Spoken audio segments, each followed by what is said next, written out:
Good afternoon. I'm Dr. Deborah Watson, Advisory Service Team Manager from Innovate UK EDGE. With Innovate UK, we are delighted to be attending the G7 Summit this week, where we are showcasing some of the Southwest's most forward-thinking and innovative businesses.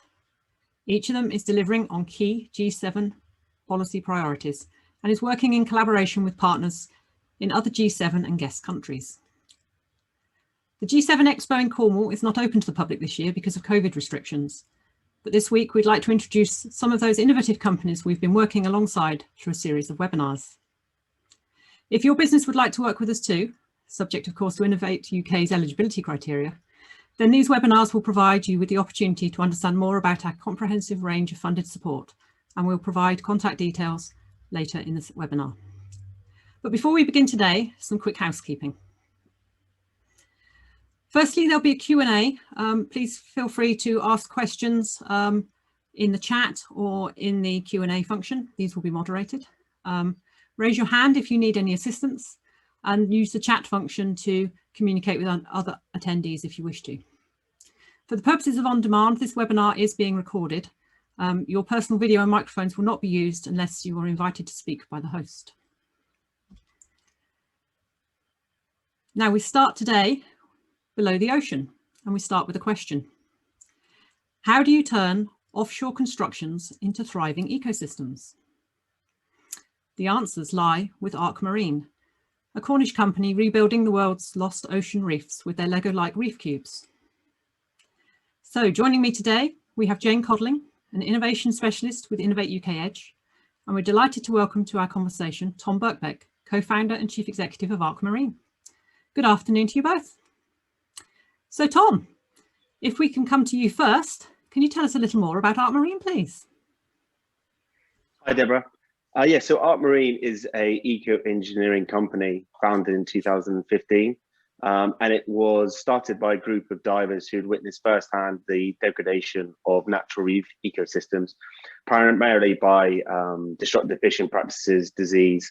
And what we've been doing over the past 5 years has been developing our reef cube technology and Marinecrete to replace standard concrete materials which are often placed into the marine environment. So in coastal defence projects and offshore wind, where cable protection and monopole foundation protection is often installed, this material is often high CO2 concrete, no ecological benefits, and can often contain toxic materials such as heavy metals or plastics.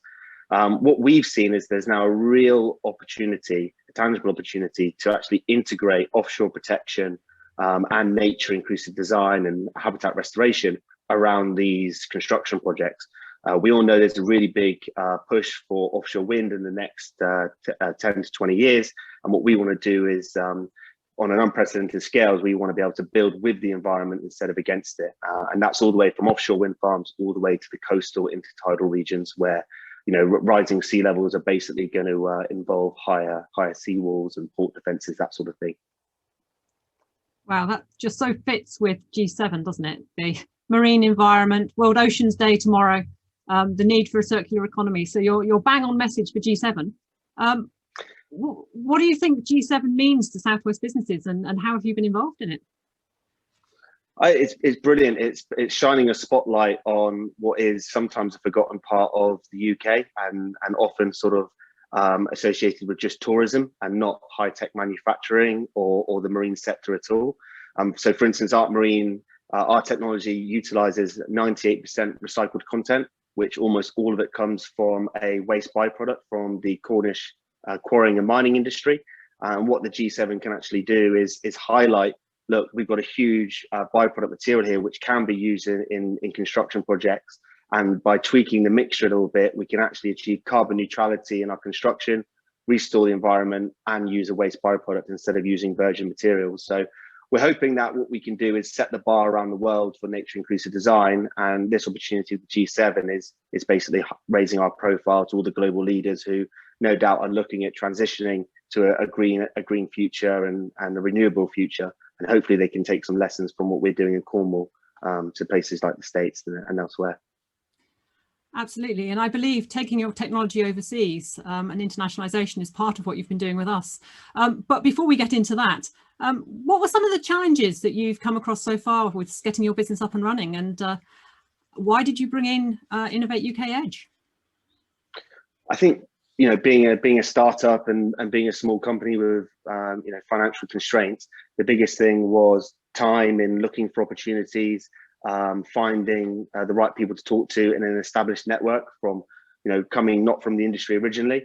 And what we found early on is that, you know, working with Jane Codling from Innovate UK EDGE, we were able to sort of massively widen our portfolio of contacts. You know, straight away we had all of Jane's contacts, all of Innovate UK EDGE's contacts, and that basically raised the profile of Art Marine immediately. It gave us credibility, and then it allowed us to sort of scope at a high level all the opportunities. So particularly Innovate UK Smart Grants, the Seafood Innovation Fund by CFAS and DEFRA, and that enabled us straight away to get some pilot projects to prove our technology. And then when you're just starting off a company, you know, the big costs that we found were legal costs in terms of our IP. So we were able to get an IP audit to say, look, this is what you should be focusing on to protect. This is what probably isn't so important for your budget. And then also, well, like we mentioned, the internationalisation, paying for trips abroad aren't a priority. And especially when, you know, you don't have contacts on the ground, how do you even navigate that landscape? So it was able to give us a soft landing into places like China, and give us basically a whistle-stop tour all around the place, pitching our product to potential developers. So yeah, it's been invaluable, really. Absolutely, that's great to hear. And you mentioned Jane Codling, so that's my perfect segue into bringing Jane into our conversation today. So good afternoon, Jane. Good afternoon. You're the innovation advisor who's been working with Tom for a period of time now. Would you like to tell us a little bit about what you do as an innovation advisor, what your typical support journey looks like when you're working with clients, and then a little bit about the work you've been doing with Tom? Yes, I mean, there's probably no typical journey, and there's certainly not one size that fits all, which is certainly how Innovate UK EDGE will position its services, in the fact that we engage and work very closely with particularly the SME community to develop a program and deliver tailored support. So Tom has mentioned a number of services that he has been able to access through myself as his named contact and advisor. And that really has helped to assist Tom and his colleagues at Art Marine in terms of development of their business. So for example, Tom talked about China. That was through a global business innovation program. So that's a 12-month wraparound program with pre-visit, visit and post-visit support. So very much assists the business to understand the culture and the business opportunities once they're in country, with a view then to being able to supporting that business post-visit in terms of actually looking at and identifying and securing some form of collaboration. And that collaboration can happen with that particular country, or it can also happen amongst UK businesses as well that are part and parcel of that delegation. But that doesn't then stop just there. So for example, certainly during the pandemic, Tom, as many businesses will have faced many challenges. And so rather Tom being above or underneath the water, have managed to twist his arm and spend quite a bit of time, for example, on Teams and Zoom. So has spent quite a bit of time communicating with a number of our European counterparts, particularly colleagues in France, with regards to the Art Marine and their particular Reef Cube solutions. Lovely. So it looks like you're in China already, Tom. You're in France. Little Dicky Bird tells me you've been doing some work in the US as well. So you're very G7 appropriate. It sounds to me like there are challenges for a small company to overcome to work internationally. But Innovate UK EDGE has helped overcome some of those for you. Yeah, definitely. And it comes back to that, you know, that chicken and egg situation. You can be a small company with a great idea, and trying to get that internationalization very early on is just really hard. So we've got now we've dipped a toe in the water. We've got NDAs signed. We've got, you know, projects planned. It's now a case of finding project partners in country, which again is where we've relied on Jane to relate to sort of liaising with Steve Southcott, our DIT manager, and stuff like that, to say, look, if you're looking at setting up in country, you know, speak to Steve. He'll put you on to someone in the embassy over there. So we're going through that process now about, you know, finding out where's the best place to set up in country. You know, all the sort of the legal hurdles that's going to come with that. But yeah, we're very relevant to the G7. I think that's what's become apparent with the new clean growth strategy, which is being embraced by the world. Which is, they always say timing is everything. So hopefully we're doing this at exactly the right time. Absolutely, it's quite a story. I think Jane mentioned there you're quite often found under the sea, as well as on Teams and Zoom calls. So I guess from a diver's perspective, it's nice to see both the environmental work you're able to do, but also the sort of structural circular economy recycling work you're able to do as well. So it looks like it's a good story and a nice package to be putting together. But where next for the package? Where do you head next? So we've got some pilots that are ongoing, some that will be carrying on until March 2022. In fact, we literally had a deployment last week, which is part of a follow-on project from the Seafood Innovation Fund, which again, Jane helped sort of signpost. So that's a 24-month project. It started in 2020. It should end in March 2022. So we've got that pilot, which will be running until then. We have a pilot in the Dutch offshore wind sector. So the first structures were deployed in March this year. Was a bit of a delay because of COVID, but we've got an extra 12 formations of reef cubes, each weighing about 6 or 7 tons each. They'll be deployed around the substation off the Dutch coast. And we're also speaking to UK developers as well about potentially trialing our technology of some new developments on the East Coast. So at the moment, it's all hands on deck. We're still quite a small team. So if the team aren't diving, they're in the manufacturing yard. If they're not in the manufacturing yard, they're in the lab. If they're not in the lab, they're in the office or on Zoom calls, like Jane said. So it's multitasking at the moment. But yeah, it's just trying to deliver our pilots to a high standard and prove the technology. And I believe you've previously described Jane as a member of your team. Because she's Jane is helping you find the next finance and funding, the next intellectual property angle, or the next overseas opportunity. So Jane, where are you heading next with Arc Marine? Well, we did. I must admit, I did have a chat with Tom earlier. I mean, I think it's very important to sort of recognise that it's very much about working and supporting that business as they develop and grow, it's understanding what support is needed at the right time. But then it's also about understanding that business well enough to say, I've got this opportunity, what do you think? And building that relationship and that element of trust for that business to allow you to move that forward. And joking apart, you know, where you are working with marine businesses, their office is the ocean. And so if you've got somebody that has got sort of a set of land legs, if you like, and can pick up the phone and be working on their behalf behind the scenes to do some of that sort of preparatory work, then it's incredibly advantageous. And as an advisor, you get to build that relationship with the team, and you also get a pretty comprehensive understanding of the business itself. So you know that as that relationship develops, that hopefully the connections you're making are ones that you very much hope will benefit that business. I think also, and Tom mentioned this, is that we're incredibly fortunate where we are in the Southwest, in the fact that there are a lot of comprehensive connections within the Southwest region as well. And so it goes without saying that the innovation ecosystem, both in terms of Cornwall as well as across the Southwest, is pretty comprehensive. So it's also about making sure that Tom and businesses like Tom's can access that ecosystem too. So well connected in with the university sector, as well as organisations and clusters like Maritime UK Southwest, CFAS, for example. And then also Tom mentioned about the Department of International Trade. So for example, there's a high potential opportunity for aquaculture in Dorset. So that's a sponsored initiative with the DIT. So very much it is about collaborating with key stakeholders, such as the Department of International Trade, to assist businesses in that area of international activity. Excellent. So the international dimension's ongoing. The next stage of the innovation agenda, Tom. I happened to be watching the TV at the weekend and I can't get away from work because up popped Arc Marine and your flat oysters. Would you like to tell us a little bit more about where you're heading on your innovation projects and the next stages of that? Yeah, so the BBC article that you mentioned, it was a project that we worked in collaboration with the Marine Business Technology Centre based out of Plymouth, and also the Marine Biological Association. So we basically were issued some tank time in which we could practice the transplantation of the flat oysters onto reef cubes using an innovative reef paste material. And that idea is we've got a huge decline in the species, and if we can integrate that with offshore installations, then perhaps we could bring back that species from the brink of extinction and get all those marine ecosystem service benefits that they bring.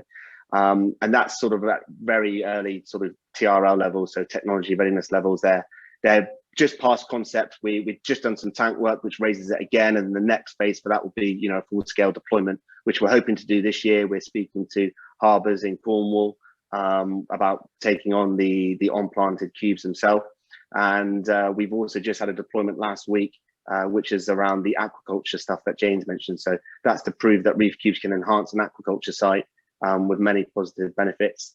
And apart from that, it's chasing that offshore wind sector and the oil and gas. So we're waiting to hear back on a pilot in the oil and gas industry, which will be using our marine crete and our marine mattresses. So that will be the first low carbon, plastic free, habitat designed mattress for a pipeline protection. So, you know, although we know that oil and gas will be phased out in the long term, there's still going to be a lot of marginal developments going on for now, especially in the UK and in developing countries. So our mission is to make sure that they're as green as possible. And hopefully that pilot will be at least underway in the summer months. So one assumes if your initial goal was around the ecology and ocean life systems, but this can be rolled out into big industry in terms of oil and gas and offshore renewables, then actually you've got somebody who's able to pay for this to really grow and scale around the world. So, you know, what are the benefits to an offshore wind farm for having your technology? Yeah, that's exactly it. You know, in the early days, we found it really hard to find budgets and paying customers for purely habitat restoration on a scale that we need to do to achieve regaining biodiversity and rocky reef habitat. So one thing that we realized quite early on is that offshore wind farms, or, you know, offshore energy devices as a whole, are installing these materials, standard concrete materials that can sometimes be high CO2, high trace metals, contain polypropylene rope, which isn't great. And the idea has always been, well, we'll recover them at the end of the lifespan during the decommissioning phase, which was planned. But, you know, when we look at the history of oil and gas now, when we go through that decommissioning phase, we're understanding actually these materials are sometimes breaking down. Sometimes they're completely covered or buried and they can't be recovered. And in which case they're extremely costly to remove and can also be slightly dangerous. So in which case they're left subsea, which isn't good for the environment. It's not great for the developer in terms of cost. So if we can actually create a nature inclusive design material from the beginning, which is being deployed with the mindset that we might not have to recover it, for the next 25 years or so of that offshore wind farm's life, we could be producing a really abundant ecosystem, you know, improving commercial fish stocks, improving the habitat complexity of that area. And then actually when the wind farm developer comes to decommissioning and they say, actually, why would we remove this substrate that we put down? Because it's now really abundant. It's now proving a net gain to the environment it's in, and suddenly the developer now doesn't have to decommission it, which we believe could save tens of millions, if not hundreds of millions of pounds throughout the lifespan. So really good for industry, really good for green credentials, and of course really good for ocean life. So yeah, a win-win. we think it's a win-win. Yeah, so that sounds like everything's heading in the right direction, and circular economy, here we come to make all these things better for us.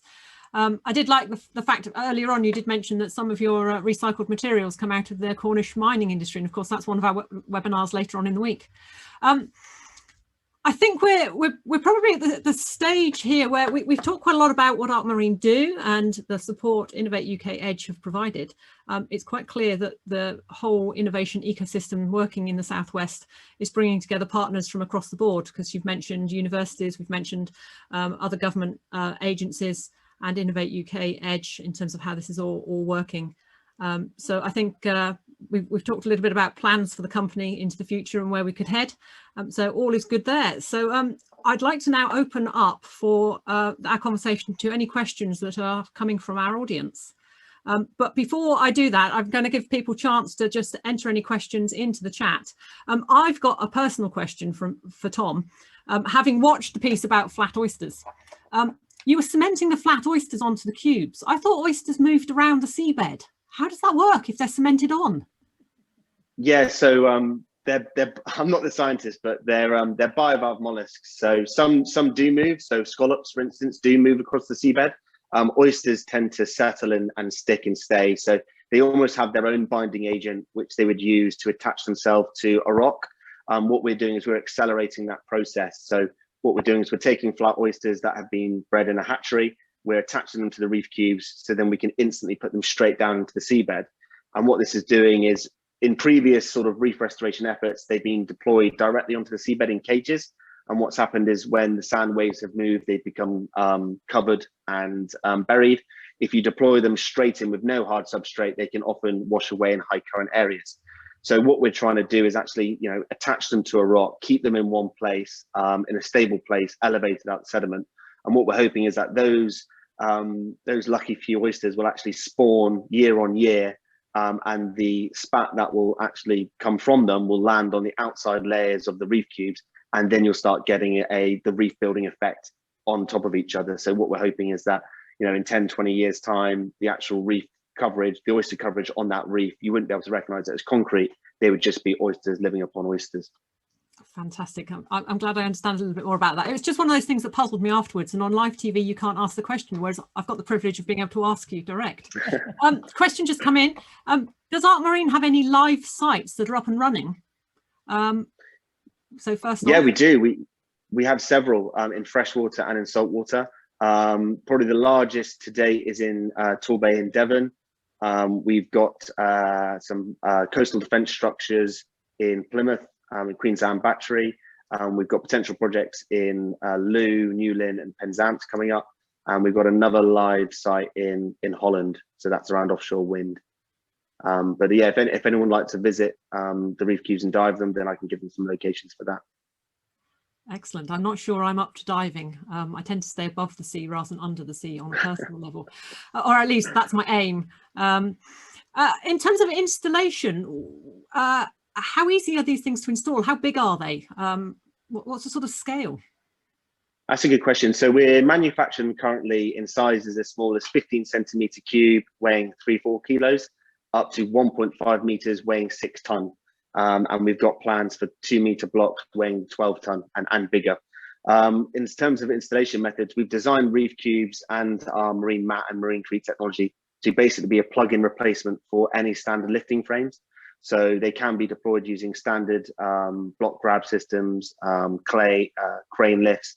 So the ones that we deployed last week in Torbay were by crane lifts, but we're also looking at flexible full pipe deployment for rock installation vessels. So one way of sort of putting material really quickly down on the seabed around offshore wind is using rock installation vessels. So it looks a little bit like a rubbish chute from the building industry, but a little bit more sophisticated. And they basically put large material down that pipe, which drops it directly to the seabed. So we've got an element of work, which was actually funded by Innovate UK for a bit of the feasibility as to how can we integrate reef cubes into that deployment method, and how can we make sure that they sort of integrate nicely without blocking anything or anything like that. Okay, so that's quite a challenging size and weight in terms of the biggest ones. And I guess if you're protecting serious marine infrastructure, you're going to need that sort of scale. Whereas the Diddy ones sound a little bit more maneuverable. Yeah, they're more maneuverable, and they can be placed inside each other. So we can fit smaller cubes inside bigger cubes, which give you smaller cavities for juvenile species to live in. Okay, so that's ideal for sort of getting that whole ecosystem. So if you've got those sort of juvenile, well, like I said, with the flat oysters, if you've got the adults there, but you've got juvenile locations for them to live and breed as well, then that sounds like you're getting that whole environment working for the animals at least. Yeah, exactly.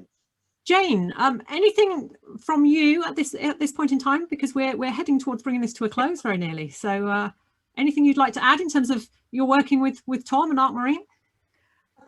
I think the key thing is that we're very much there to deliver sort of the portfolio of services that Innovate UK EDGE we have access to. But Tom and his colleagues at Arc Marine are incredibly ambitious and incredibly driven. And so it's about how best we can work together, and it's hard work, but it's rewarding. And if that commitment is there, as you've heard from Tom in particular, it generates the results. But starting up a business, running a small business, running a business is not straightforward. And I feel very fortunate in the fact that being part and parcel of a UK network, and in terms of Innovate UK EDGE, and a wider network in terms of Enterprise Europe network, that we have some fantastic services that can really help to support these ambitious and innovative businesses, not only to sort of develop, but very much to grow and scale up, and to look at opportunities both in the UK as well as further afield. No, that's lovely. And I think that really does sum up a working relationship now that's been running at least a couple of years in terms of Arc Marine's activity with Innovate UK and Innovate UK EDGE. So final question from me, Tom, you know, how would you sort of recommend us and Innovate UK in terms of other companies wanting to take on Innovate UK EDGE support services? What would be your takeaways from your time with us?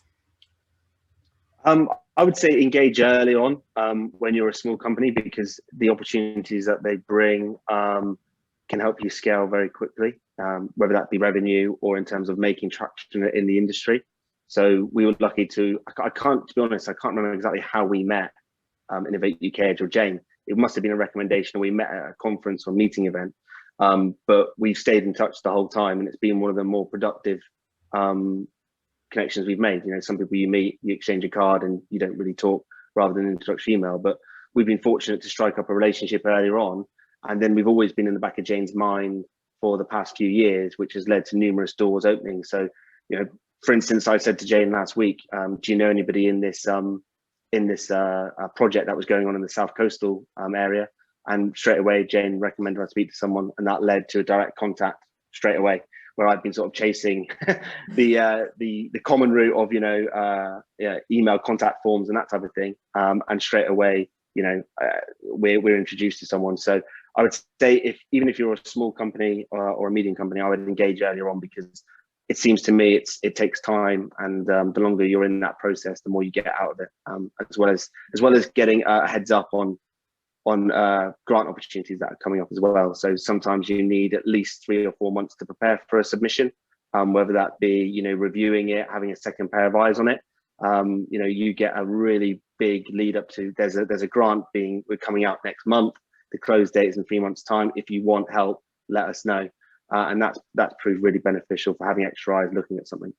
So it's both that proactive being there, telling you things are happening, but also that reactive, helping you when you suddenly think, is there something around in this area, and tapping into Innovate UK EDGE's networks. And I think it helps that Innovate UK across the country has strong networks of innovation specialists across the country. So there's a good team down here in the Southwest helping businesses across the region innovate and grow. So that's a perfect time. I think I've covered off the questions in the Q&A. Let me just check whether there's anything else come in. Oh, there's one more come in.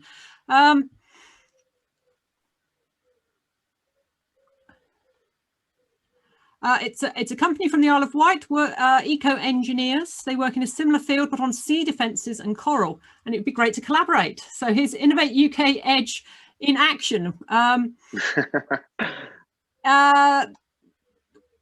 They would like to know more about Innovate UK EDGE, so hopefully listening to the webinar today will help. And if Claire from the Isle of Wight can just put her contact, make sure we've got her contact details, we'll do a follow-up and make sure we tie you in to Arc Marine and into Innovate UK EDGE in your region.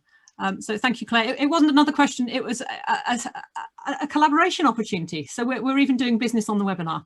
So that sounds like a very good place to finish, growing businesses live on the webinar. So a very, very big thank you to for Tom for his expertise and for talking about Arc Marine today. A very big thank you also to Jane, our innovation specialist, for talking through the support she's been providing to Arc Marine over the last couple of years. I hope our audience have found that very useful, inspiring in terms of the innovation that's happening here in the southwest of England.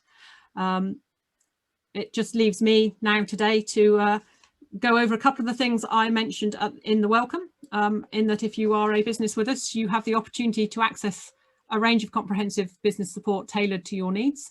And if you'd like to discuss this further, please do contact us. Our details are on screen at the moment, and we will follow up with Claire just to make sure that that link is made. Clearly, the conversation around innovation and the G7 continues. And if you would like to join that conversation, please scan the QR code that's on screen. We have Celestial Labs coming up on Wednesday and Cornish Lithium coming up on Friday, where we'll carry out a similar conversation with the innovation specialist and the company who's innovating in our region. Wednesday lunchtime with Celestial. Celestial are creating incredible drone and immersive experiences with LED green storytelling. So come and find out about Celestial's innovations.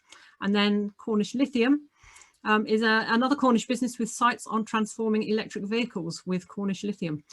So you can come and hear about how this eco-technology is fused with mineral exploration in Cornwall. So very many thanks for your time today. We hope you've enjoyed today's conversation, and we hope you've enjoyed conversations with Innovate UK EDGE at the G7. We hope to see you later on in the week. Until next time, thank you.